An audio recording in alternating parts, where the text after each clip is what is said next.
సంఘాన్ని బలపరచడానికి దేవుడు వారు త్యాగం చేసుకున్నాడు దేవుని కోసం, మీకోసం. స్తోత్రం. సంఘము భద్రపరచబడాలంటే నాయకుడు బహు జాగ్రత్తగా ఉండాలి. అలాంటి మంచి నాయకుల్ని దేవుడు మీకు ఇచ్చినందుకు మీరు బహుగా సంతోషించాలి, వారి గురించి ప్రార్థించాలి, వారి గురించి మనము ప్రభువుని ఎంతగానో స్తుతిస్తూ ఉండాలి. దేవుడు అట్టి కృప వారికి ఇచ్చారు. వారిని ఈ సమయంలో వేదిక మీదకి ఆహ్వానిస్తున్నాం. వారు వచ్చి ఇక్కడ కూర్చోవలసిందిగా మనం చేస్తాం. దైవజనులు వస్తుండగా చప్పలు కొడుతూ వారిని అభినందిద్దాం. స్తోత్రం, హల్లెలూయా. Thank you Jesus, thank you Lord. అభిషేకమా, ఆత్మాభిషేకమా, నన్ను దీవింప నా పైకి దిగిరమ్మయ్యా. దావీదును అభిషేకించాలనుకున్నాడు దేవుడు. ఒక మాట చదువుతారా? 1 సమూయేలు 16వ అధ్యాయం 28 చదివిన తర్వాత ముందుకెళ్దాం.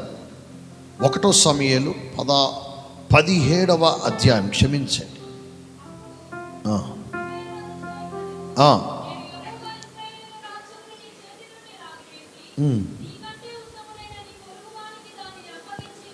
ఒక నిమిషం. 16వ అధ్యాయం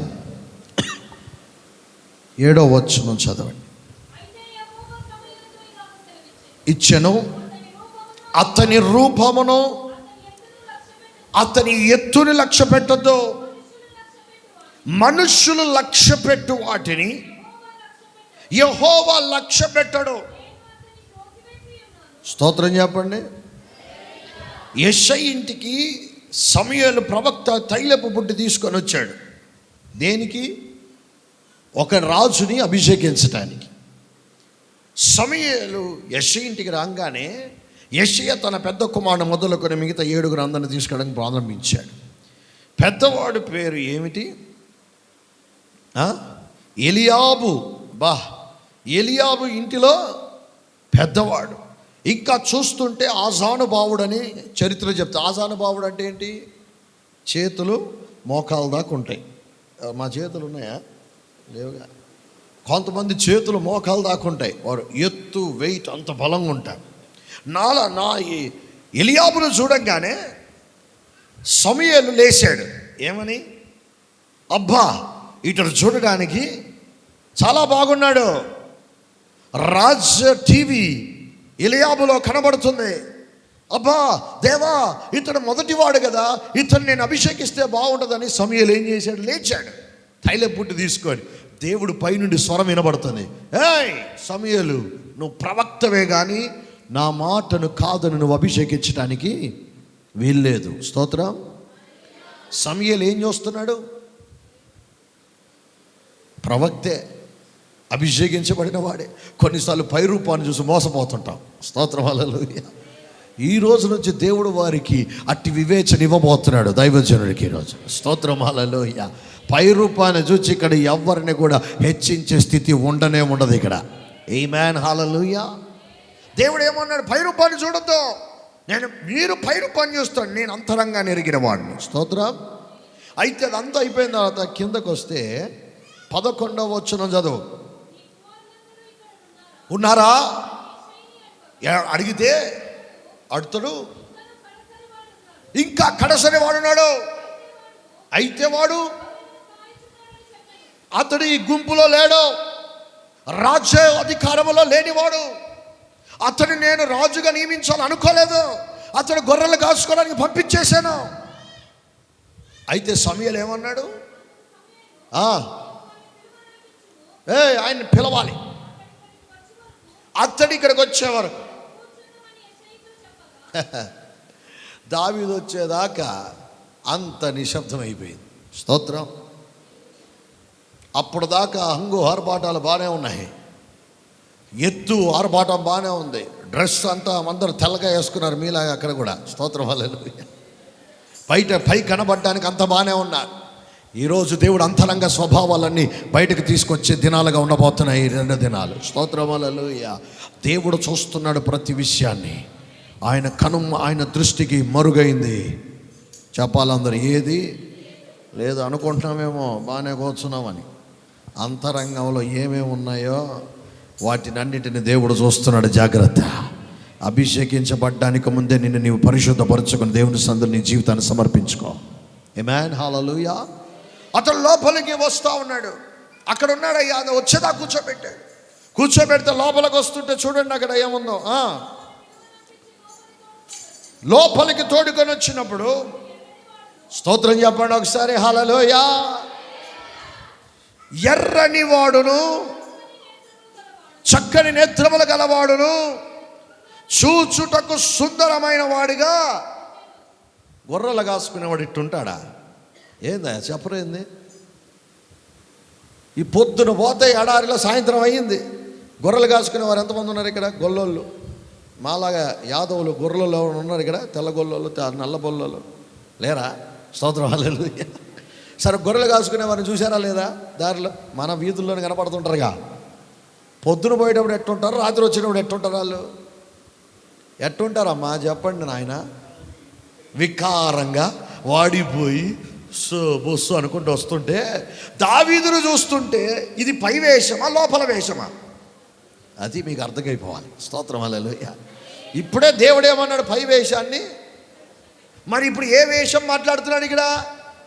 అంతరంగ స్వభావాన్ని దేవుడు చూస్తున్నాడు. అంతరంగంగా ఎర్రగా ఉన్నాడు. He is on fire. దేవుడి కోసం వైరాగ్యము కలిగిన దావీదును చూస్తున్నాడు దేవుడు. అతడు ఎంతో ఎర్రగా, స్తోత్రం, హల్లెలూయా. అంటే దేవుని చేత ఇంగ్లీష్లో ఉంటుంది ఈజ్ ఆన్ రెడిష్ అని ఉంటుంది. రెడిష్ అంటే ఎర్రనితనం. అంటే ఏంటి అర్థం? మండుచున్న అనుభవం. స్తోత్రం, హల్లెలూయా. మంట కలిగిన వాడు దేవుని విషయం. దావీదుకి ఏముండదు లోపల? దైవికమైన మంట ఉంది. స్తోత్రం, హల్లెలూయా. గొర్రెలు కాసుకునేవాడే, కానీ దేవుని విషయమై వైరాగ్యం కలిగిన వాడు. ఆస్తి లేకపోయినా, అంతస్తు లేకపోయినా, చదువు లేకపోయినా, ఆరోగ్యం లేకపోయినా, దేవుని విషయమై వైరాగ్యం కలిగిన వారిని దేవుడు తప్పక అభిషేకించబోతున్నాడు ఈ 2 దినాల్లో. హల్లెలూయా. ఏమన్నాడు యెషయా? అంటాడు, ఇర్మియా అంటాడు, దేవా నీ మాటలు నా లోపల మండుచున్న అగ్ని వలె ఉన్నాయి. స్తోత్రం, హల్లెలూయా. దావీదు లోపల ఏమేమి మంట ఉంది? వాక్యం అనే మంట. దైవజనులు ఏమంటుంది చెప్పరేంటి? కడుపులో మంట కాదు. స్తోత్రం, హల్లెలూయా. చాలామందికి తెల్లగా పైకి ఉంటారు కానీ లోపలంతా కడుపు మంట. హల్లెలూయా. అది దేవుడు బయటకు తీసుకోను గాక. ఏమంట ఉండాలి? వాక్యం అనే వైరాగ్యం ఉండాలి. దేవుని కోసం ఏదైనా చెయ్యగలిగిన ఆ తీవ్రత ఉండాలి. ఎర్రతనం అంటే తీవ్రత. చెప్పండి. మంట. దేవుని విషయమై మంట, వాక్య విషయమై మంట. దేవుని కోసం ఏదో ఒకటి చెయ్యాలన్న తీవ్రత ఎవరిలో కనబడుతుంది? రెండోది ఏం కనబడుతుంది? చక్కని మళ్ళీ పై వేషం. ఇది నేత్రాలు ఎట్లుంటాయండి? గొర్రెలు కాసుకునేవాడివి సాయంత్రం నేత్రాలు ఎట్లుంటాయి? నాలాగా వాడిపోయి ఉంటాయి. స్తోత్రం, హల్లెలూయా. పొద్దు నుంచి తిరిగి వస్తే సాయంత్రం ఎట్టుంటుంది? కానీ ఏ నేత్రాలు కనబడుతున్నాయి? అంతరంగముగా వెలిగించబడిన నేత్రాలు దావీదుకున్నాయి. స్తోత్రం, హల్లెలూయా. దేవుని వైపు చూచే నేత్రాలు దావీదుకున్నాయి. అపోస్తలుల కార్యం 2:25 అంటాడు, నేను ఎల్లప్పుడూ నా ప్రభువుని చూచుచున్నాను. అతడు నా ముందు ఉన్నాడు, ఆయన నా కుడి పార్శ్వం ఉన్నాడు, నేను ఎన్నడూ కదల్చబడను. వారినే దేవుడు అభిషేకించబోతున్నాడు. నీ నేత్రాలు ఎక్కడున్నాయి ఇప్పుడు? చక్కని నేత్రాల కోసం కాటుక పెట్టుకొని బైబిల్ చెప్తుంది. దాని అర్థం ఏంటంటే అలంకరించుకోమని కాదు. ఎప్పటికప్పుడు నేత్రాలు దేవుని మీద ఆనుకునేటట్లుగా. నేత్రాలకి మరొక ఆంతర్యం అంతరంగ మనస్సు. చెప్పండి, నేత్రాలు అంటే ఏమిటి? అంటే అంతరంగ నేత్రాలు, దైవికమైన నేత్రాలు, దేవుని మీద ఆనుకునే మనస్సు, దాన్ని నేత్రాలు అని బైబుల్ అంటుంది. స్తోత్రం, హల్లెలూయా. ఎక్కడుండాలి మన నేత్రాలు? మన దృష్టి ఎక్కడుండాలి? పరలోకం వైపు ఉండాలి. కొలస్సీ 3:1 చదవద్దు. ఎవడైతే క్రీస్తులో నూతనంగా లేపబడతాడో వాడు పైన వాటిని వెతుకుతాడు, కానీ భూ సంబంధమైన వాటి మీద మనస్సు. దావీదు మనసు ఎక్కడుంది? ఎప్పుడు చెప్తా ఉండాలి. నా వెనకాల అభిషేకించబడబోతున్నారు ఇప్పుడు. స్తోత్రం, హల్లెలూయా. మనసు ఎక్కడ ఉండాలి? ఉందా? మంచిగా తెల్ల వస్త్రాలు వేసుకున్నాం, ప్రభుని ప్రార్థిస్తున్నాం, 50 రోజులు ప్రార్థన చేస్తున్నాం, కానీ ప్రభా నాకు ఎప్పుడు ఆస్తి ఇస్తావు, నాకెప్పుడు సంపాదిస్తావు, నా ఇల్లు ఎప్పుడు కడతావు. ప్రార్థన ఏమో దేవునికి, ఆశ ఏమో నేత్రాలు చక్కని నేత్రాలు కాదు అవి. స్తోత్రం హల్లెలూయా. చెడిపోయిన నేత్రాలు అవి. దావీదు నేత్రాలు మాత్రం చక్కగా ఉన్నాయి. హల్లెలూయా. ఏ నేత్రాలు ఉన్నాయి దావీదుకి? దేవుని చూసే నేత్రాలు. చెప్పాలి, ఏ నేత్రాలు ఉండాలి మనకి? పైకి చూసే నేత్రాలు ఉండాలి.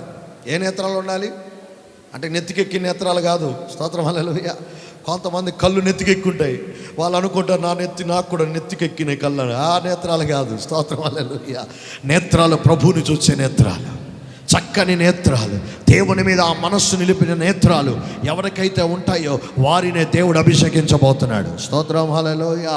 మూడవది ఏముందంట? అతడు ఎలాగుంటాడండి? సుందరంగా గొర్రెలు కాసుకునేవాడు. సుందరం అంటే ఏంటి మీకు చెప్పాలంటే, ఈ లోక సంబంధమైన అలంకరణ గాక దీన మనస్సును దయాలుత్వమును ఆ వస్త్రమును ధరించుకొని దేవుని ఎదుట అందముగా కనబడాలంట. స్తోత్రం హల్లెలూయా. ఏంటి అందము? దీన మనస్సు. చెప్పాలా? అలంకరణ ఏమిటి?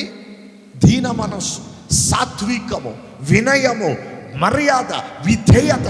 దావీదులో ఉన్న ఆ విధేయత దేవునికి ఎలా కనబడుతున్నాడు? దావీదు అందంగా కనబడుతున్నాడు. మేకప్ వేసుకుంటే అందంగా కనబడరు. స్తోత్రం హల్లెలూయా. మంచి బట్టలు వేసుకుంటే అందంగా కనబడరు. స్తోత్రం హల్లెలూయా. గడ్డం చేసుకుంటే అందంగా కనబడడం కాదు. సూట్లు వేసుకుంటే బూట్లు వేసుకుంటే కాదు. దేవుడు ఎవరిని అభిషేకించబోతున్నాడు? దీన మనస్సు కలిగిన వారు. చెప్పాలి, ఏ మనస్సు ఉండాలి? దయాలుత్వము, మంచితనం అనే స్థితిని నువ్వు ధరించుకుంటే దేవునికి అందముగా కనబడబోతున్నావు. ఈ బాహ్య అలంకరణ మీకు అలంకరణగా కాక మనస్సు సాత్వికమై దీన మనస్సు అను అక్షయ అలంకరణ చేత ధరించుకొని దేవుని ఎదుటికి వచ్చిన వాడిని దేవుడు అభిషేకించబోతున్నాడు. ఈ తైలాభిషేకం కదా, అట్టి అభిషేకం నిలబడబోతా ఉంది. అట్టి అభిషేకం నీకు రాజ్యరికం ఇవ్వబోతా ఉంది.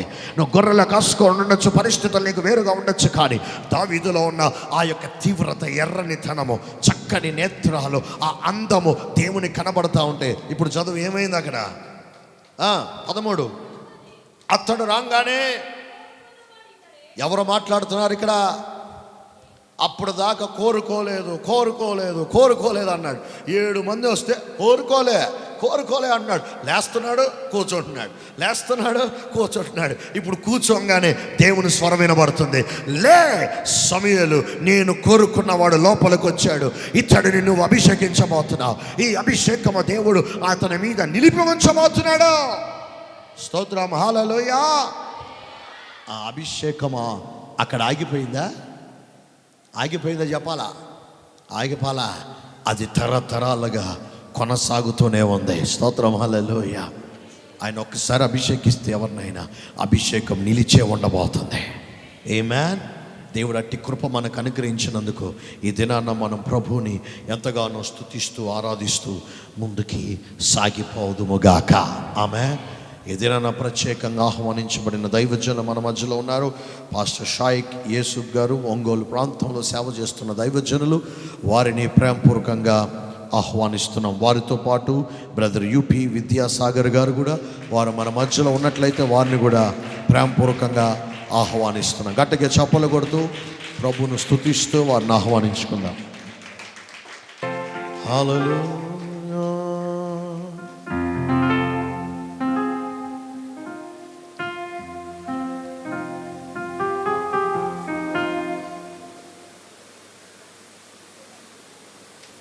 ఆమేన్. సంతోషకున్న వారు ఒకసారి స్తోత్రం చెప్పండి. ఎంతమందికి అతి అభిషేకం కావాలి? అభిషేకం కావాలంటే ఏముండాలి? మీలో ఎర్రనితనం ఉండాలి, వైరాగ్యం ఉండాలి దేవుని వాక్యం పట్ల. ఏ నేత్రాలు ఉండాలి? చక్కని నేత్రాలు అంటే పరలోకాన్ని చూసే నేత్రాలు ఉండాలి. ఇంకేముండాలి? అందం ఉండాలి, సౌందర్యం ఉండాలి. ఏ సౌందర్యం? అక్షయ అలంకరణ. స్తోత్రం హల్లెలూయా. దేవుని దృష్టికి అనుకూలమైన స్వభావము అది అందానికి సాదృశ్యం. అట్టి మంచి స్వభావము, నెమ్మది, వినయము, విధేయతతో ప్రభు మీద ఆనుకొని ప్రభు దగ్గర నుంచి మనం అభిషేకించబడి ముందుకు సాగిపోదాం. హల్లెలూయా. మనమందరం లేచి నిలబడదాం. ఒక 2-3 నిమిషాలు ప్రభుని ఆరాధించుకొని వాక్య సందేశానికి మనం ముందుకు వెళ్ళిపోదాం. కొంచెం ఆలస్యంగా వెళ్తా ఉన్నాం, అయినప్పటికీ ప్రభు సన్నిధి మనకి తోడుగా ఉంది కనుక ఏ ఒక్కరు నిర్లక్ష్యంగా ఉండద్దు. ఈ తైలాభిషేక పండుగలో, ఈ ముగింపు సభల్లో, ఉపవాస కూడికల ద్వారా మీ జీవితాలు దేవుని దృష్టికి అంగీకారంగా ఉండాలి. ఇతడిని నేను కోరుకున్నాను అని దేవుడు చెప్పేటట్లుగా, మీ జీవితాలు మార్చబడినట్లుగా ప్రభు వైపు చూస్తూ ఒక్కసారి అందరం కళ్ళు మూసుకొని 2 చేతులు ఆకాశం అయిపోయింది. ఓ హల్లెలూయా, హల్లెలూయా, హల్లెలూయా.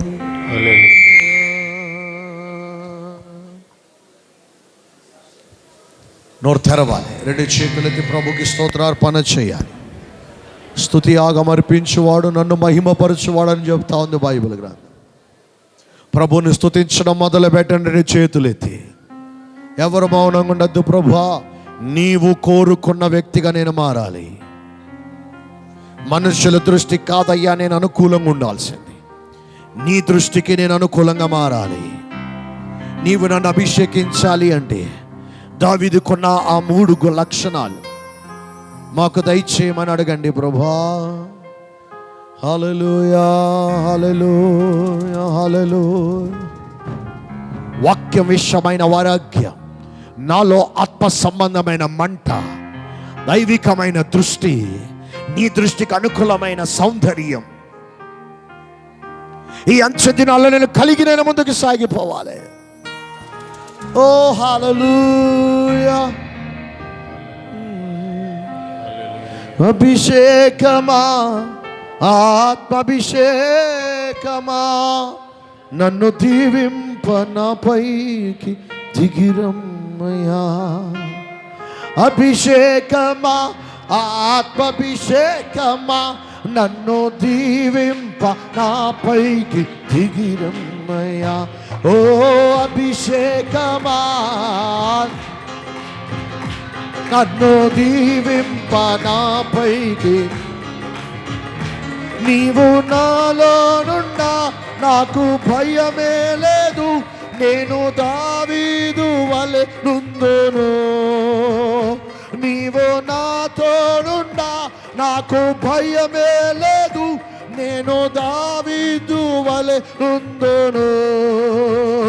గొల్యాతును పడగొట్టి జయముందుదం, గొల్యాతును పడగొట్టి జయముందుదం. అభిషేకమా, ఆత్మాభిషేకమా, నన్ను దీవింప నా పైకి దిగిరా. ఓ అభిషేకమా, నన్ను దీవింప నా పైకి. నీవు నాలోనున్నా నేను ఎలీషా వలె యోర్దానును విడగొట్టుదా. నీవు నాతోనున్నా నేను ఎలీషా వలె యోర్దానును విడగొట్టుదా. ఎన్నో ఘనమైన కార్యములు చేయగలను, ఎన్నో ఘనమైన కార్యములు చేయగలను. అభిషేకమా, నన్ను దీవింప నా పైకి. ఓ అభిషేకమా, నన్ను దీవింప. నీవు నాలోనున్నా నేను స్టెఫెను వలె ఆత్మజ్ఞానముతో మాట్లాడేదా. నీవు నాలోనున్నా నేను స్టెఫెను వలె ఆత్మజ్ఞానముతో మాట్లాడేదా. దేవదూతల రూపములో మార్చబడేదా, దేవదూతల మార్చబడుదా. అభిషేకమా, ఆత్మాభిషేకమా, నన్ను దీవింప. దిగిరా పరిశుద్ధాత్ముడా, నూతన అభిషేకముతో నింపడి.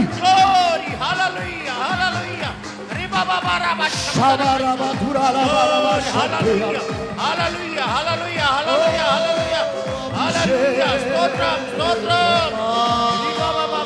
స్తోత్రం స్తోత్రం స్తోత్రం గ్లోరీ హల్లెలూయా హల్లెలూయా హల్లెలూయా హల్లెలూయా హల్లెలూయా ఓ స్తోత్రం స్తోత్రం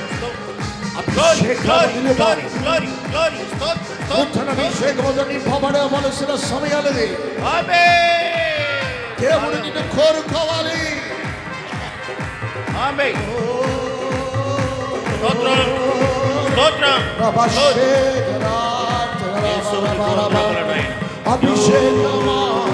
అభిషేకమా నన్ను దీవింప నాపైకి దిగిరా.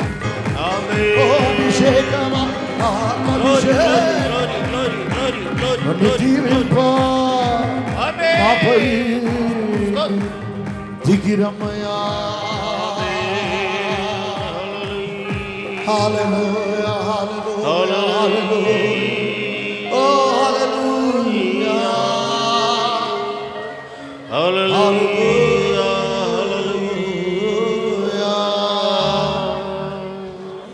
నీవు నాతో నుండా నేను దావీదు వలె గొలియాతును పడగొట్టేదా.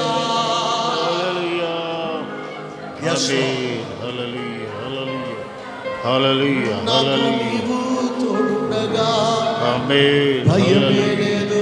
స్తోత్రం స్తోత్రం. అభిషేకం నీ మీద నిలిచి ఉంది. నిజమైన అభిషేకం ఎవరైతే పొందుకుంటారో వారు దేనికి భయపడరు. స్తోత్రం స్తోత్రం స్తోత్రం. అభిషేకించబడిన వారు ప్రతి విషయంలో జయము చూస్తారు. అందుకని దేవుడిని అభిషేకించారు. ఈ కూడికలకు దేవుడిని తోడుకొని వచ్చారు. సిద్ధపడాలి. అభిషేకం కోసం సిద్ధపాటు కలిగి నీలో దేవునికి ఆయుష్ కలిగి తీసేసుకోవాలి. అంతరంగము శుద్ధీకరించి దేవుడు పైవేశాన్ని చూడడు. ఆయన అంతరంగాన్ని పరిశీలిస్తున్నాడు దేవుడు.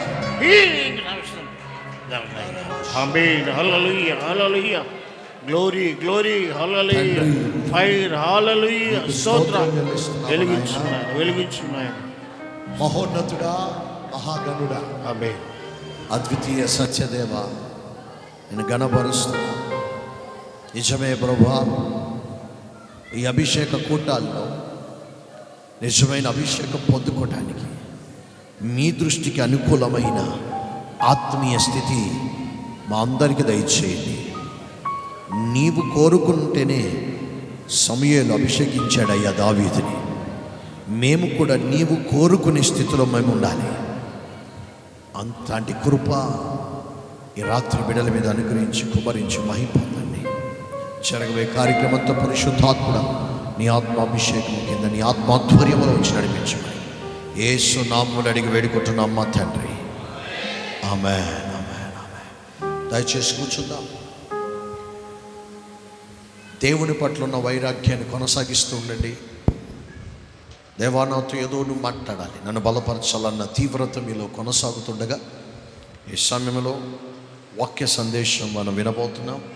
దైవజనుల్ని పరిచయం చేయటానికి మన మధ్యలో సహోదరులు విద్యాసాగర్ గారు మన మధ్యలో ఉండడం చాలా సంతోషం. వారిని ముందుకు వచ్చి సేవకుల్ని పరిచయం చేయవలసి మనం చేస్తున్నాం. పరిచయం అనంతరం సేవకులు మన ముందు నిలబడి దేవుడు వర్తమానాన్ని వారు మనకు అనుగ్రహిస్తారు. ఒక 45 minutes ఈరోజు మొదటి రోజు కనుక వారు 45 నిమిషాలు లోపు దేవుని వాక్యాన్ని సందేశాన్ని దేవుడు వారి హృదయంలో పెట్టినది వారు పంచుకున్న తర్వాత ఈ 50 రోజులకు ప్రాముఖ్యంగా సేవకులను దేవుడు అభిషేకించారు గనక క్రిస్టఫర్ అయ్య గారే ముగింపులోనికి వారు మనల్ని తీసుకొని వెళ్తారు.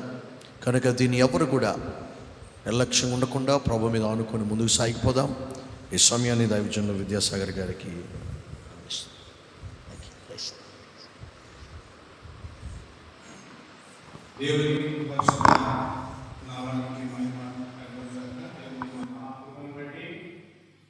గత 50 రోజులు ఉపవాస ప్రార్థనలు జరుపుకునే కృప సంఘానికి సేవ దేవుని మహిమపరుచుకుంటున్నాను.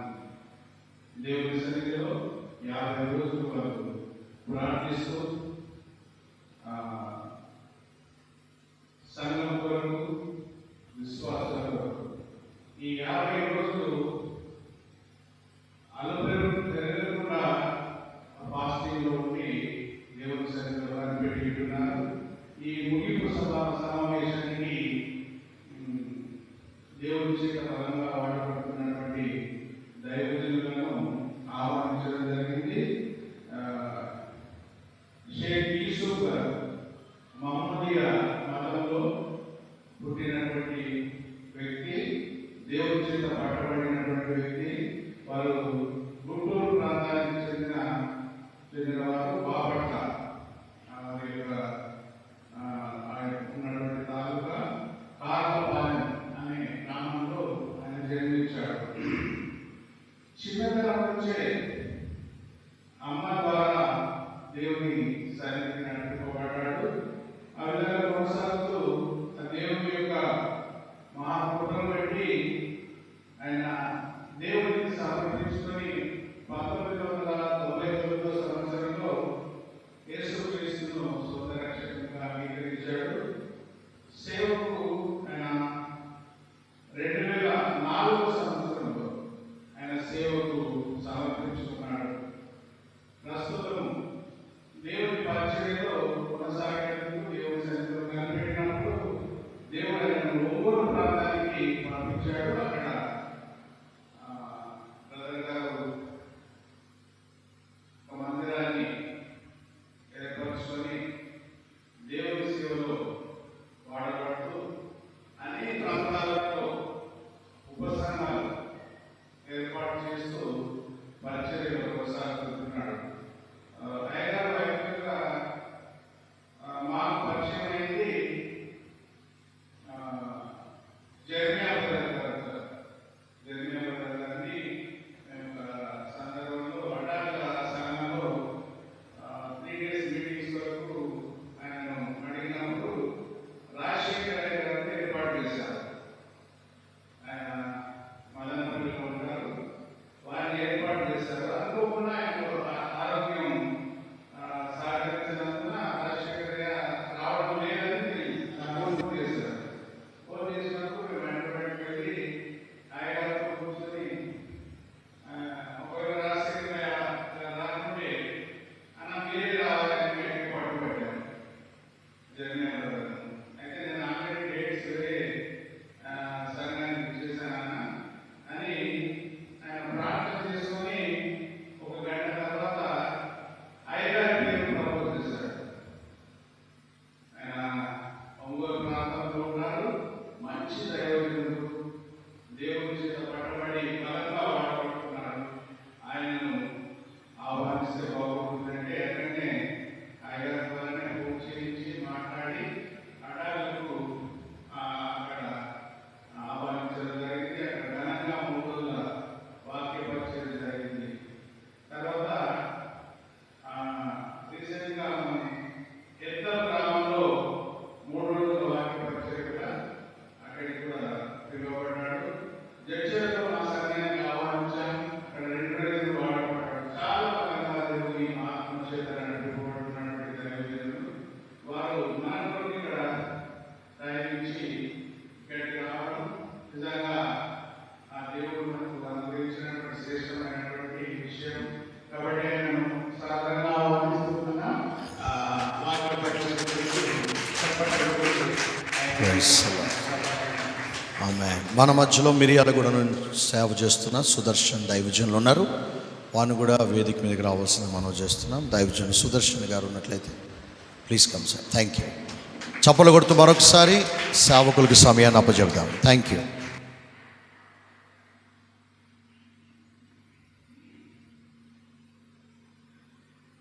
దేవుని ఘనమైన నామమునకు మహిమ కలుగుగాక.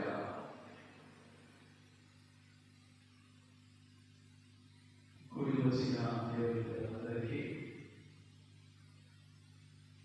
హృదయపూర్వకమైన వందనాలు. అందరికీ వందనాలు. అందరికీ తెలియక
అందించినటువంటి టైం ప్రకారం వాక్యాన్ని విందాం. పరిశుద్ధ గ్రంథంలో నేను ఈరోజు రాత్రి రేపు పగలు కూడా మీ మధ్య ఉంచాను. దేవుడు చెప్పినట్టే రేపటి పగలు నా సాక్ష్యాన్ని అందిస్తాను. ఈరోజు వాక్యం మీద ఆదికాండం 35వ అధ్యాయం 18వ వాక్యాన్ని నేను చదువుతాను. నాతో కలిసి చెప్పండి. ఆమె అతని పేరు బెలోని అని, అతని తండ్రి అతనికి బెన్యామీను అను పేరు పెట్టారు. చిన్న ప్రార్థన చేద్దాం. నాతో కొంచెం బయటకు మాట్లాడు ప్రభువా. ఆ గ్యాప్ చేయాలి. నీవే మాట్లాడమయ్యా, నాతో మాట్లాడు ప్రభువా. నీవే మాట్లాడమయ్యా, నీవు పలికితే నాకు వేదయ్యా, నీవు పలికితే నాకు వేదయ్యా. నీ దర్శనమే నాకు చాలయ్యా, నీ దర్శనమే నాకు చాలయ్యా. నాతో మాట్లాడు ప్రభువా, నీవే మాట్లాడమయ్యా, నాతో మాట్లాడు ప్రభువా, నీవే మాట్లాడమయ్యా.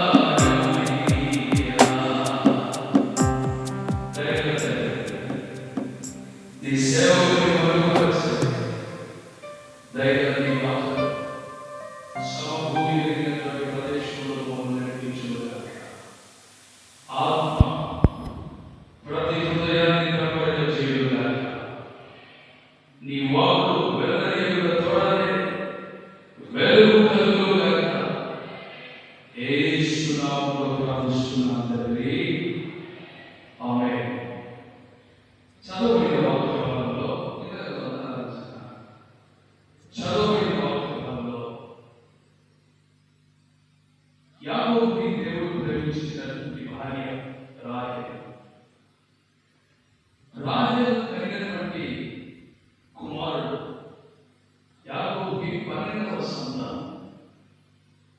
రాహేలు కనలేని పరిస్థితుల్లో ఆ బిడ్డను కని కళ్ళ మీద చూసుకొని ఆ కుమారుడికి బెన్యామీను అని పేరు పెట్టి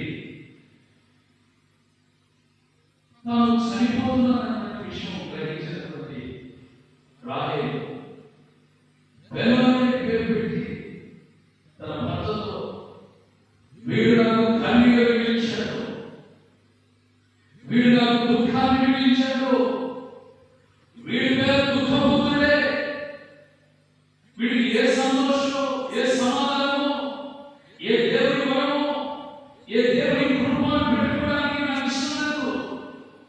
వీడికి దుఃఖపుత్రుడని పేరు పెట్టాను. నాన్నగారు అది కాదు రాయుడు. దేవుడు మనకు ప్రేమించి ఇచ్చినటువంటి 12వ సంతానం కదా. ఈ వృద్ధాప్యం మనకు తోడుగా ఉంటాడు కదా. ముదిరిలో ఒక భరణను పెడతాడు కదా. ముదిరిలో మనకు అండగా ఉంటాడు కదా. దుఃఖపుత్రుడిని పేరు పెట్టకపోతే ఇంకొంచెం మంచి పేరు. ఏ మంచి పేరు పెడతారు?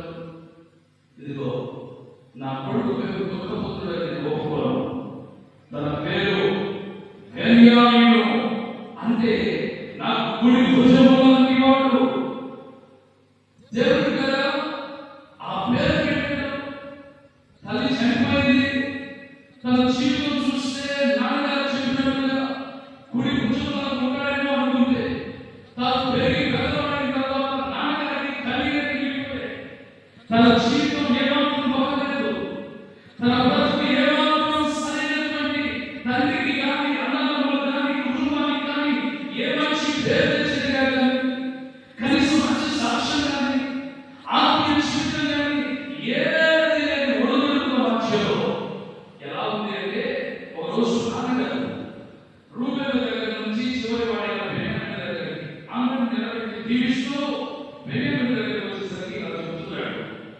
49వ అధ్యాయం ఆదికాండం 27వ వాక్యాన్ని చదవండి.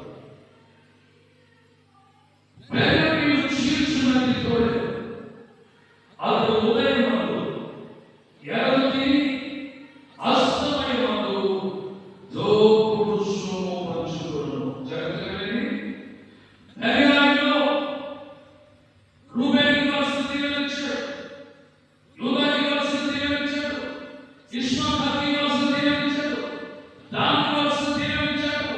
యాకోబు చూడగా బెలయము దగ్గరికి వచ్చేసరికి బెలయము నీవు చీల్చే తోడేలుగా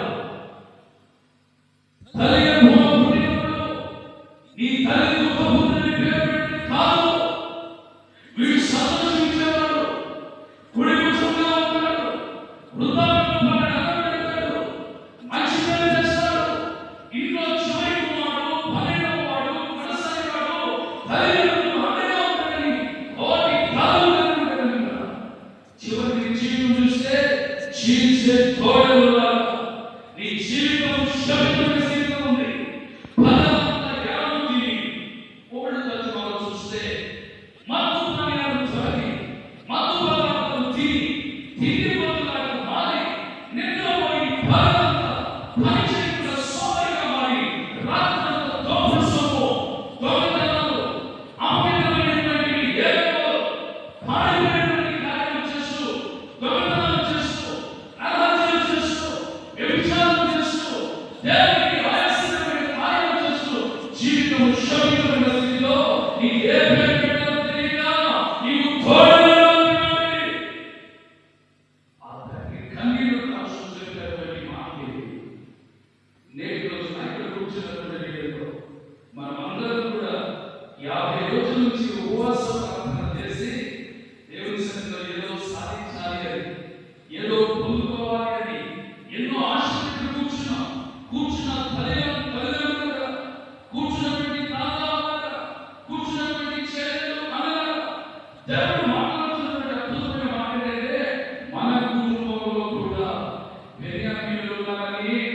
బెన్యామీను కోసం ఎంతమంది తల్లులు కన్నీరు కాచలేదు, ఎంతమంది తల్లులు కన్నీరు కాచలేదు. అయ్యో నా కుమారుడు, అయ్యో నా అన్న, అయ్యో నా భర్త, అయ్యో నా తండ్రి, అయ్యో నా అల్లుడు. దానికి ప్రాణశక్తి తిరుగుబోతుడైపోయాడండి, కుటుంబాన్ని పట్టించుకునేవాడు కాదండి, శక్తులైన అనుభవాలు ఉంటున్నాడండి. అయ్యో అని చూసి మాకు నెమ్మది లేదండి. కొడుకు పుట్టాడని కోటి కలలుకున్నాం, కలలకి కన్నీరుగా మిగిలిపోయాయి అని ఏడ్చే బిడ్డలు ఈరోజు ఇక్కడ అందరూ ఉన్నారు. ఈరోజు ప్రభు చెప్పకనే చెబుతున్నటువంటి మాట, నా దేవుడు నీ కన్నీరు చూస్తూ ఉన్నాడు. నమ్మిన వాడు బిడ్డగా చాపలతోటి కరముగా దేవుని స్తుతించండి. నీ కన్నీరు తుడవడానికి, నీ కన్నీరు తుడవడానికి ఈ ఉపవాస ప్రార్థనలో నా దేవుడు సేవకుల ద్వారా నిన్ను ప్రోత్సహిస్తూ ఈ చివరి దినాల వరకు నడిపించాడు. నీ కన్నీరు అమృతంగా దేవుడు మార్చబోతుంది. నమ్మిన వాడు ఇంకొకసారి బిడ్డగా దేవుని స్తుతించున్నాడు. ఎలా సాధ్యం? యాకోబు గురించి నేను చరిత్ర పుస్తకాలు చదివితే యాకోబు తన కుమారుడైన బెన్యామీను కొరకు కన్నీరు కాచి దేవుని సన్నిధిలో ప్రార్థించాడు కదా. దేవుడు బిడ్డలారా, మన కన్నీరు ఎవరికో చెబితే, పోలీస్ స్టేషన్ చెబితే, కలెక్టర్ ఆఫీస్ దగ్గరికి చెబితే, ఊళ్ళో పెద్దల దగ్గరికి నా కొడుకు ఇవ్వాలి, నా కొడుకు ఇవ్వాలి అని మన వాళ్ళ దగ్గరికి చెబితే వాడు చేసినటువంటి న్యాయం బహుశా 100 రూపాయలకి 5 పైసలు 10 పైసలు ఉంటుంది. కానీ నీ కన్నీరు యేసయ్య సన్నిధిలో కానిస్తే నీ కన్నీరు ఆయన కవిలలో పడబోతున్నాడు, నీ కన్నీరు ఆయన బుద్ధిలో పడబోతున్నాడు, నీ కన్నీరు నా దేవుడు గొప్ప సమాధానం ఇవ్వబోతున్నాడు, గొప్ప జవాబు ఇవ్వబోతున్నాడు. ఈ భూమి మీద ఏదైనా ధన్యవచ్చు, నీ కన్నీటి ప్రార్థన వేసినటువంటి విత్తనము మొలిచి నూరంతల ఫలముగా మారినట్లుగా దేవుడు దాన్ని మార్చబోతున్నాడు. ఆమేన్. హల్లెలూయా. ఇంచుమించు 15 సంవత్సరాల క్రితం నేను స్టాఫ్ వచ్చి ఒక 4 సంవత్సరాలు అవుతుంది. అప్పటిప్పుడు నేను ఒంగోలు నుంచి ఒక 50 కిలోమీటర్ల దూరం మార్చూరు అనే ప్రాంతం దగ్గర ఒక పల్లెటూరు ఇంటికి ఆహ్వానించబడ్డా. సరే, ఆ రోజు నా దగ్గర స్కూటర్ జాగ్రత్త ఉంది. దాని మీద వెళ్ళడానికి బయలుదేరి కూడా మళ్ళా వచ్చేటప్పుడు మామిడికాయ కావాలి కదా, తోడు బిడ్డలకు దొరకలేదు. సరే, బస్ వెళ్దామని మాస్టర్ గారికి ఫోన్ చేశానా, నేను బస్ ఎక్కుతున్నా ఎక్కడ దిగాలి అని చెప్పాను.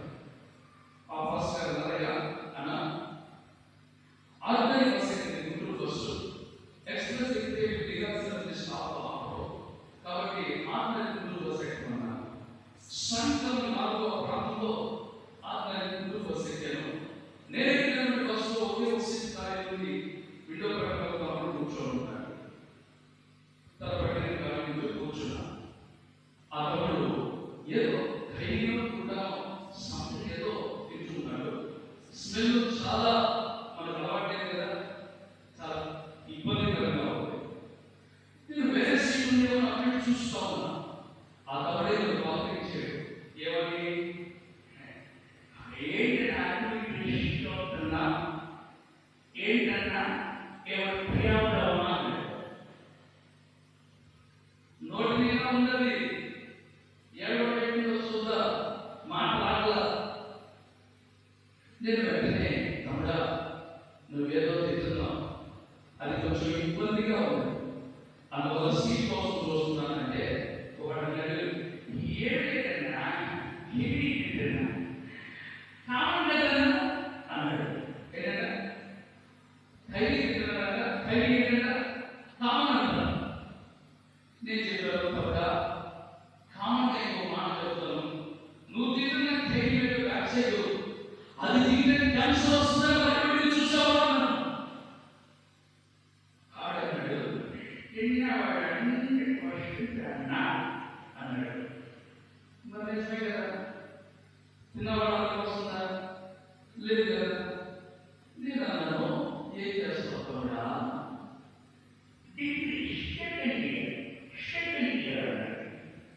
నాకు కొంచెం కోపం వచ్చి, ఎలా చదువుకుంటున్నా నీకు సంస్కారం లేదా, బస్సులో పోతారు ఖైదీ గుంటాలు నాలుగు పోటు పెట్టింది, ఎవరో చదువులేని వ్యక్తి తింటుంటే ఒకవేళ పొగ కాకుంటే డిగ్రీ సర్టిఫికేట్ చదువుతున్న స్టూడెంట్ చెప్పాల్సిన నువ్వు బస్సులో కూర్చొని ఖైదీ తిన్నావు అన్నాడు. బాగున్నా వాడన్నాడు, అన్న నువ్వు ఎక్కడ కలపడ్డావు అన్నాడు. నేను ఎక్కడ కలపడ్డాట, వీడు ముందు దాన్ని అప్డేట్ అయ్యాడు, ఏం చేయాలి బస్సులో ఏం చేయాలి. అప్పుడు వెంటనే నేను అన్నాను, కదా నువ్వు కామన్గా తీసుకుంటే నేనే వెనక్కి కలపడాలనుకుంటే అది మాత్రం నువ్వు వెనక్కి కలపడా ముందు కలపడా ఆలోచించు, అది పని ప్రారంభించిందా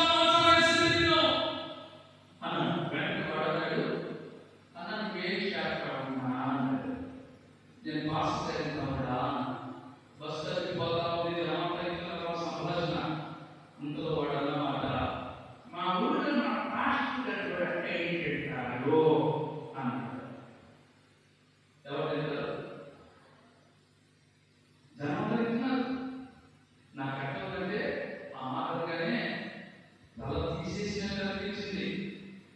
అయినా మనకి నేను చెప్తున్నటువంటి సువార్త లేక మంచి మాట, అప్పుడు మాస్టర్ గారు తింటున్నారా, పొద్దులు గారు తింటున్నారా, స్కూల్లో మాస్టర్ తింటున్నారా అవ్వద్దు. నేను నీకు చెబుతున్నా, ఇది నీ జీవితానికి క్షేమం కాదు, నీ జీవితానికి పాటు చేసిన మార్చుకుంటే లేదా ఎవరో తింటే వాళ్ళు ఎవరో విడిచిపెడుతుంది. జాగ్రత్తగా చెప్తా ఉన్నాను. అందులో వాడు దిగే స్టేషన్ వచ్చింది, స్టాప్ వచ్చింది, వాడు లేచి దిగబోతున్నారు. నేను కూడా క్రిస్టియన్నే, ఎవరంట, నేను కూడా క్రిస్టియన్నే, మారే టైం వస్తే మాట్లాడే అన్నా దిగాడు. ముందు వాడు ఆ అవసరం పోయి వాడు దిగాడు అనుకొని కొంచెం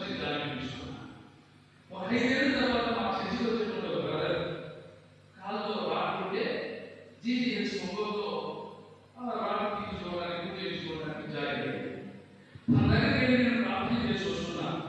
ఎలాగంటే పనిలోకి పడేసుకొని నా వైపు చూసి నవ్వు కింద కూర్చున్నాడు ఎవరో కూడడు.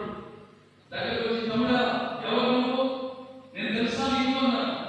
వాడు అన్నాడు, అన్నా ఇదే రకం బస్సులో కలిసామా, నువ్వు నాకు ఈ మాటలు చెప్పావు అన్నాడు. ఆ రోజు చెప్తే నీ అన్నలాగా ఉన్నాడు, ఈ రోజు చూస్తే ఎలా కూర్చుని అన్నలాగా పడాడు, సన్నగా ఎక్కడిపోయాడు. ఏమైంది తమ్ముడా, ఏంటి పెట్టాడు. వాడు కళ్ళ పెట్టుకుంటూ అన్నా ఆ రోజు నీ మాట లేదు, డాక్టర్లు లివర్ క్యాన్సర్ అని చెప్పారు, 4వ స్టేజ్ అని చెప్పారన్నా, నా కోసం ప్రార్థన చేయాలని కళ్ళ పెట్టుకుంటాడు. అప్పుడు మనం గతించలేదు కనుక వాడిని కొంచెం ధైర్యం వచ్చి ఎక్కడికి వాడేది తీసుకెళ్ళాడు. వాటిలో వీడి బిడ్డలు చూసి ప్రార్థన చేసుకొచ్చారు. మళ్ళా వారం తర్వాత మా బ్రదరు డిశ్చార్జ్ చేయగలిగారు. తన దగ్గర పెట్టి వస్తూ తన వాడు బయట సిస్టర్ వెంకటేశ్వర అబ్బాయి ఎక్కడికి వెళ్ళాడు అన్నారు. ఆ సిస్టర్ అన్నారు, మీకేమవుతారండి అబ్బాయి అన్నారు. ఏం కాదండి తెలుసు, ప్రార్థన చేయడానికి వచ్చారు. వెంటనే ఆ సిస్టర్ అన్నారు, ఆ అబ్బాయి చనిపోయాడు, గుండెలు పగిలిపోయాయి. అయ్యో, ఈ రోజున మన బిడ్డలు మార్పు లేకుండా, మన బిడ్డలు ప్రభు మాట లేకుండా, మన బిడ్డలు మందిరానికి రాకుండా, మన బిడ్డలు తల్లిదండ్రుల మాట లేకుండా, మన బిడ్డలు సావుని మాట లేకుండా ఈ పరిస్థితిలో ఉంటే ఆ తండ్రి గుండెలు కన్నీళ్లపై ఉంటాయి. ఆ తల్లిదండ్రులు ఎలా ఉన్నారో ఆ మాట వినగా ఆ రోజు సమయం పెట్టుకున్నారా. నాకు బాగా ఆ రోజు త్వరగా ఇంటికి భోజనం చేద్దాం అనుకుంటున్నా. నా పోయిందో నేను ఇంటికి వచ్చి ఇంట్లో పెడుతుందా, ముందు ఇలా మందిరం ఉంటుంది, వెనక ఇల్లు ఉంటుంది, ఇంట్లో పెడుతున్నా. మా ఇంటికి వచ్చి ఈ పులిపీఠ దగ్గర కూర్చొని దేవుని అయ్యో ఎందరో అన్నలు, ఎందరో తమ్ముళ్ళు, ఎందరో చెల్లెళ్ళు, అయ్యో ఈ తల్లి ఈ కుటుంబానికి రక్షణ బానిసలైపోయింది.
ప్రియుడు. చప్పట్లు కొట్టి గట్టిగా గట్టిగా స్తోత్రం చెల్లించుదా.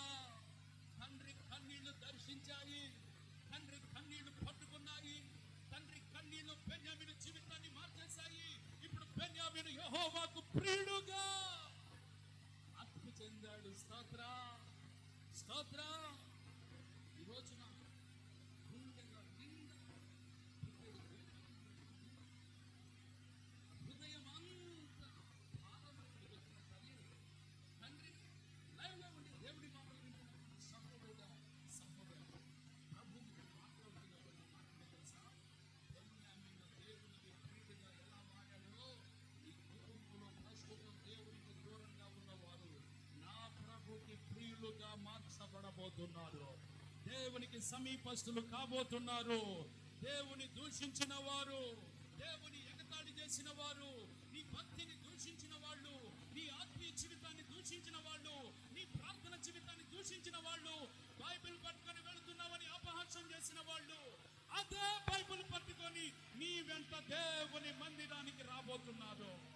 ప్రైజ్ ద లార్డ్, హల్లెలూయా. నవ్విన నాపచేను పండుతుంది అని, తీసివేయబడిన రాయి మూలకు తలరాయి అవుతుందని నా దేవుడు నిన్ను తలరాయిగా నిలబెట్టబోతున్నాడు. నీవు దేవుని సన్నిధిలో సాక్షిగా నిలబెట్టబోతున్నాడు. ఎక్కడ ఏడ్చావో అక్కడే నువ్వు తల ఎత్తుకోబోతున్నావు. ఆమేన్. ఏం జరిగింది బాబు? బెన్యామీను యెహోవాకు ప్రియుడుగా మాట్లాడు.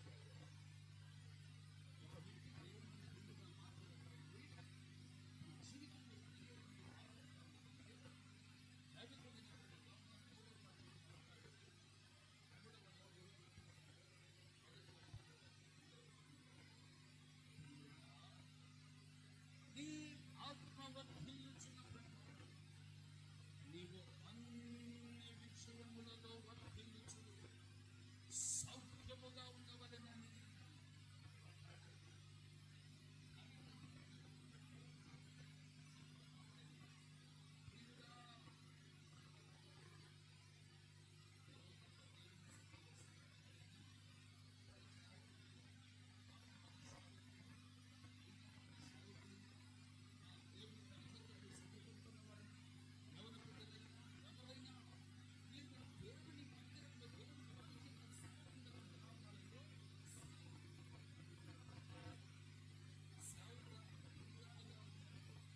దేవునికి ఇష్టడు కనబడాలి.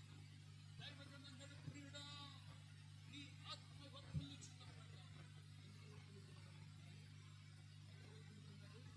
నీవు ఆత్మలో వర్ధిల్లితే నా దేవుడు అన్ని విషయాల్లో నేను వర్ధిల్ల చేయబోతున్నాడు. చప్పట్లు కొట్టండి.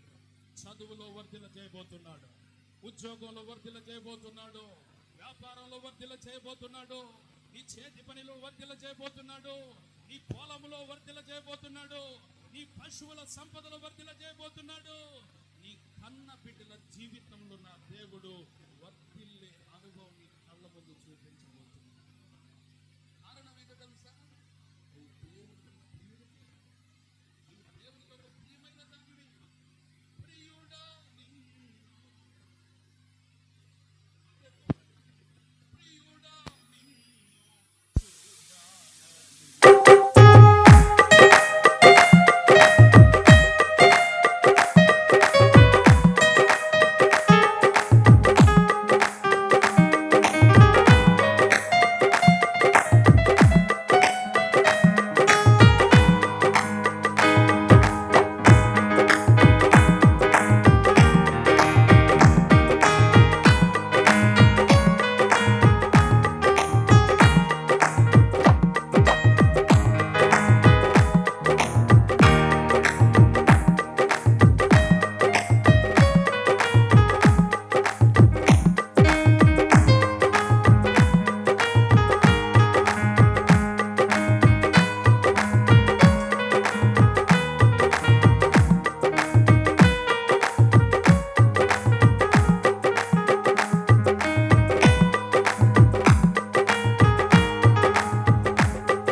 రాజుగా నిలబడ్డాడు. ఈ రోజు బెన్యామీను చప్పట్లు కొట్టి బిగ్గరగా దేవుని స్తుతించు.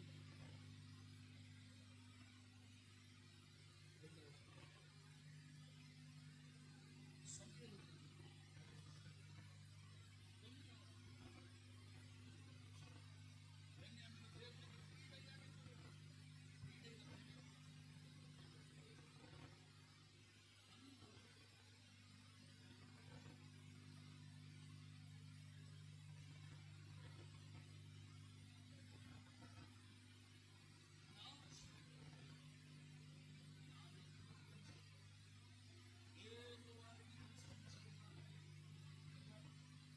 ఫిలిష్తీయుల చేతుల నుండి నా జనులను విడిపించుటకు, నా జనులైన ఇశ్రాయేలు మీద వారిని అధికారులుగా అభిషేకించుటకు రేపు ఈవెంట్కు నేను బెన్యామీను దేశము నుండి ఒక మనుషుని నీ యొద్దకు రప్పించుచున్నాను.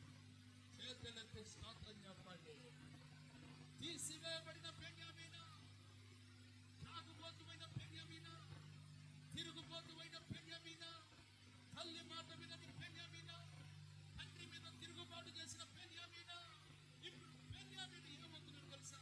యెహోవాకు ప్రియుడు మాత్రమే కాదు,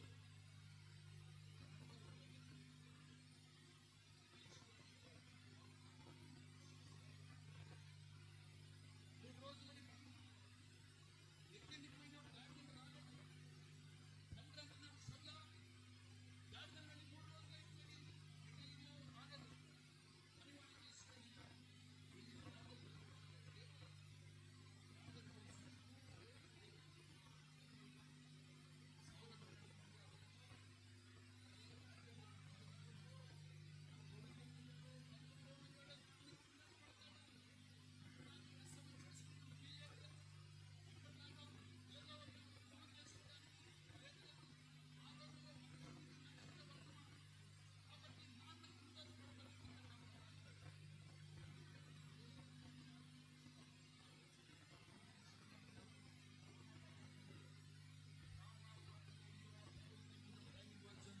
సమూయేలు ఉన్నాడు. చప్పట్లు కొడతారా? హల్లెలూయా. ఆయన దగ్గరకు వెళితే గాడిదలు ఉన్నాయా పోయాయి, దొరుకుతాయా దొరకవా దేవుడు తెలియజేస్తాడు. ఆయన దీర్ఘదర్శి, ఆయన ప్రవక్త. ఆయన దగ్గరకు వెళితే దేవుడు అద్భుతమైన కార్యాలు చేయబోతున్నాడు. ఆమేన్.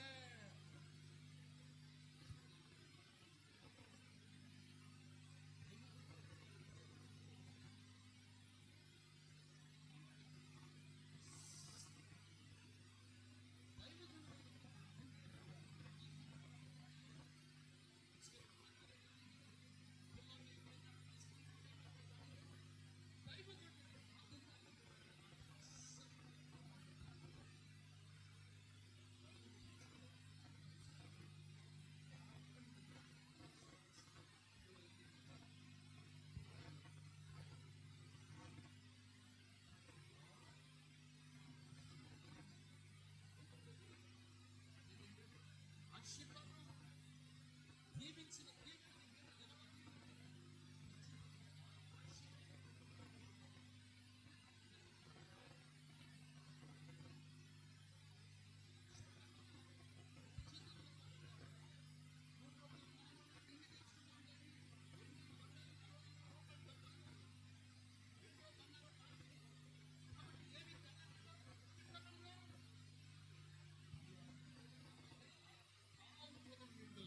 స్తోత్రం కలిగిన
చేయబోతున్నావు.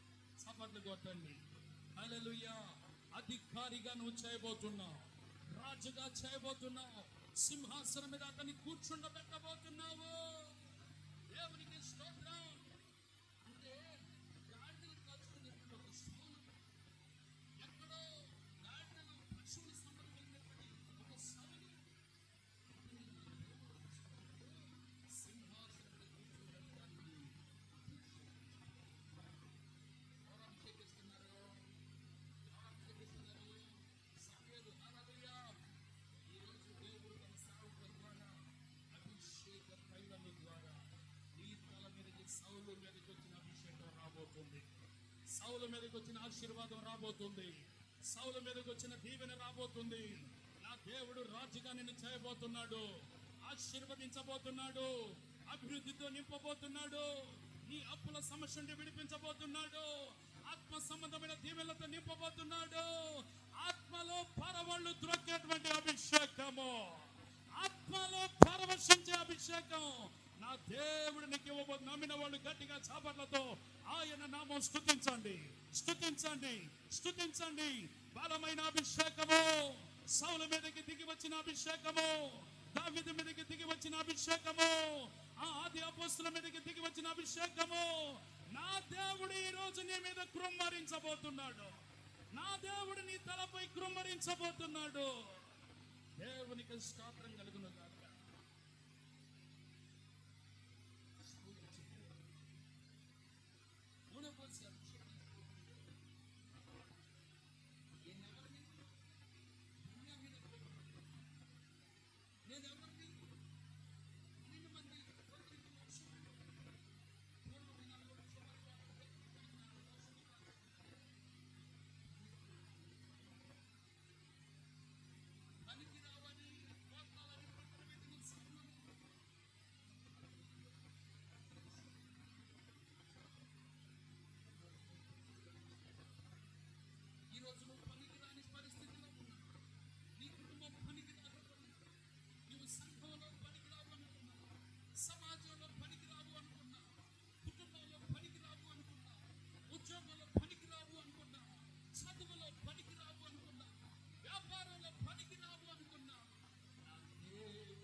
దేవుడు సిగ్గుపరిచేవాడు కాదు.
శుభము నీవు చూడబోతున్నావు, దీవెన నీవు చూడబోతున్నావు, శుభముతో కూడిన వార్తలు నువ్వు వినబోతున్నావు.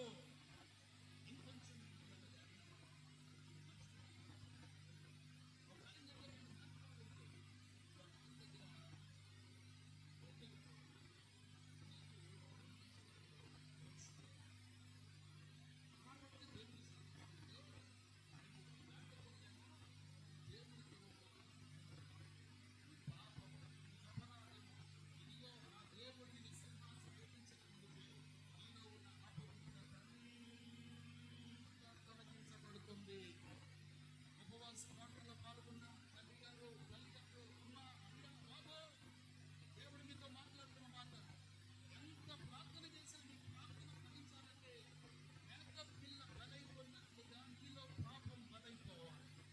దేవుని సన్నిధిలో అది కడగబడాలి, అపరాధములు కడగబడాలి. నిన్ను నీవు బలిపీఠం మీదకి తీసుకొచ్చి సజీవ యాగముగా దేవుని చేతుల్లో అప్పగించుకోవాలి. అంటే ఒక మాట చెప్పాలంటే బాప్తిస్మం ద్వారా నిన్ను యేసు రక్తంలో కడుక్కోవాలి. అప్పుడు ఆయన శరీరం అనే రొట్టెలో దేవుడు పాలి భాగం ఇస్తాడు. ఇది రక్షణార్థమైనటువంటి ప్రవక్తల గుంపు కూడా కనబడుతుంది. ఆ ప్రవక్తల గుంపు ప్రవచించుకుంటూ వస్తూ ఉంటారు. వాళ్ళని చూసిన తర్వాత నీ మీదకి దేవుని ఆత్మ రాబోతుంది. నీవు కూడా ఆత్మతో నింపబడి ప్రవచించుకుంటూ ఇంటికెళ్ళవు. ప్రవక్తలతో కలిసి ఆరాధన స్థలానికి నువ్వు వస్తావు. చప్పట్లు కొట్టి గట్టిగా దేవుని స్తుతించండి. నేను నిన్ను గిల్గాల్లో కలుసుకుంటాను, ఆరాధన స్థలంలో కలుసుకుంటాను. ఈ 3 శుభవార్తలు వినబోతున్నావు. ఈ మూడిట్లో ప్రాముఖ్యమైనది ఆత్మాభిషేకము, ఆత్మ కృమ్మరింపు, నిన్ను నువ్వు మైమరిచిపోవడము, ప్రవక్తలను వెంబడించడము, సేవకులను వెంబడించడము, సాక్ష్య జీవితం ప్రారంభించడము, సువార్త జీవితం ప్రారంభించడము, దేవుని కొరకు వైరాగ్యం కలిగి బ్రతకడము, నీ జీవితంలో ఉన్నతమైనటువంటి ఉపదేశముతో పెంచబడడానికి ప్రవక్తలతో కలిసి ఆత్మాభిషేకముతో నీవు నడిపించబడేటువంటి సమయము ఆసన్నమైనది. ఉపవాస కూడిక.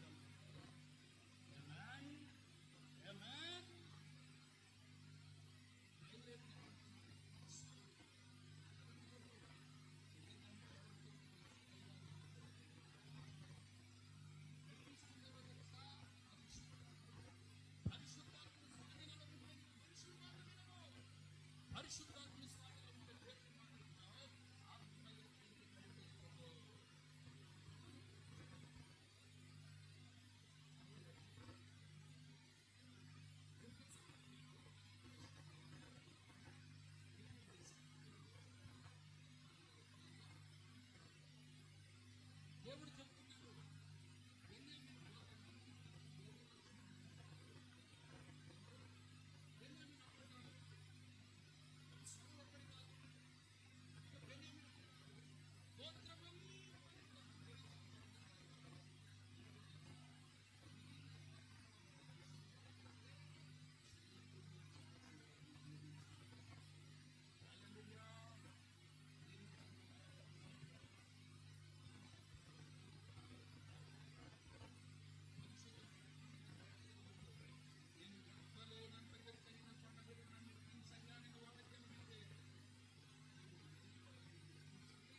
హల్లెలూయా, హల్లెలూయా.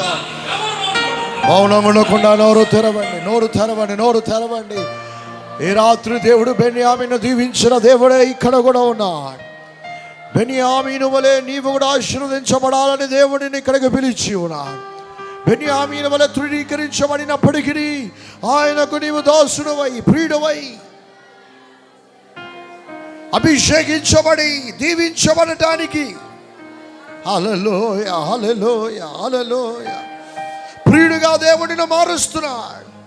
యేసయ్య రక్తము చేత, ఆయన మరణ పునరుద్ధానాలను బట్టి ఈ దినమున నన్ను దేవుడు మార్చాడు.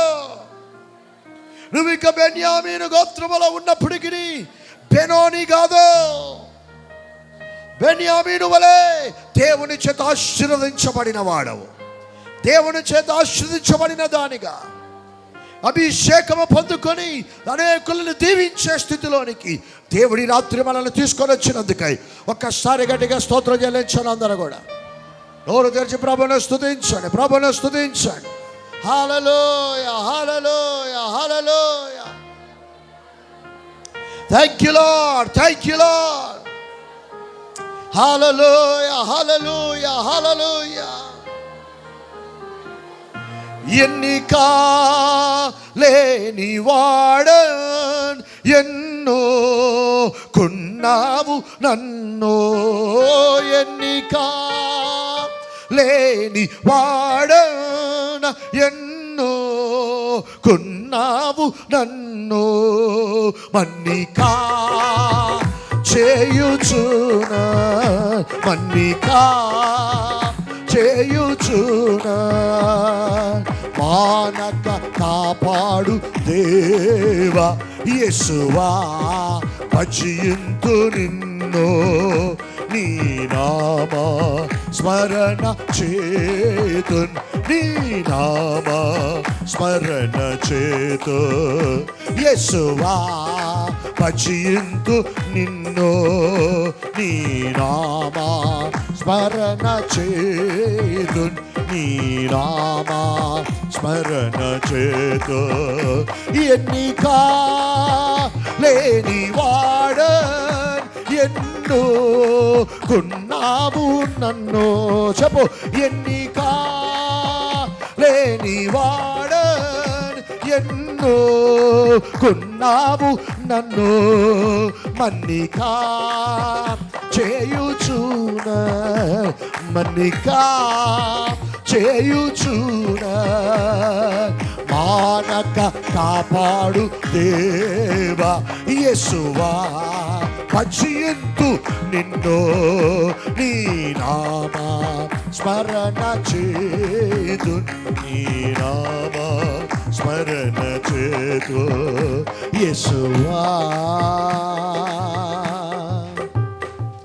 ఈ రాత్రి నువ్వు నమ్మితే దేవుని వాక్కు నీ కోసమే బయలుపరచబడిందని, నీతోనే దేవుడు మాట్లాడాడని నమ్మితే, ఎవరితోనైతే దేవుడు నాతోనే మాట్లాడాడు, నా కన్నీళ్ళు చూచిన దేవుడు, నా కన్నీళ్ళు చూసిన దేవుడు నన్నును, నా కుటుంబమును, నాతో పాటు నా పిల్లలను, ఎవరెవరైతే తృణీకరించబడ్డారు, ఎవరెవరైతే దేవునికి దూరం అయిపోయినట్టుగా ఉన్నారు, ఎవరెవరైతే దేవుని మాటకు లోబడకుండా ఉన్నారు, ఈ 50 రోజుల్లో ప్రార్థన ద్వారా వారందరినీ దేవుడు ఆయన వైపు మరలించుకుంటున్నాడు.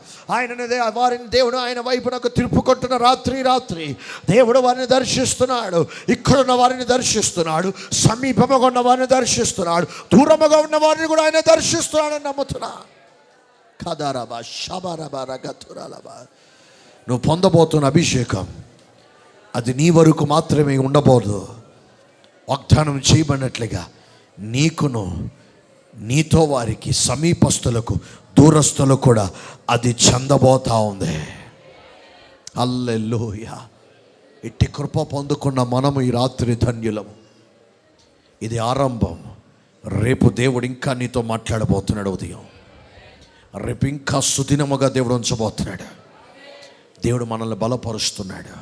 విత్తబడిన వాక్యము దేవుడు మనందరి జీవితంలో నూరంతలుగా ఫలింపు చేయనట్లుగా మన మధ్యలో ఉన్న దైవజన సుదర్శన్ గారు ప్రార్థనలో మనల్ని నడిపించవలసిందిగా మనవి చేస్తున్నాం. Thank you Jesus. ప్రార్థన. దయగల తండ్రి, నీ పరిశుద్ధ నామానికి స్తోత్రాలు నాయన.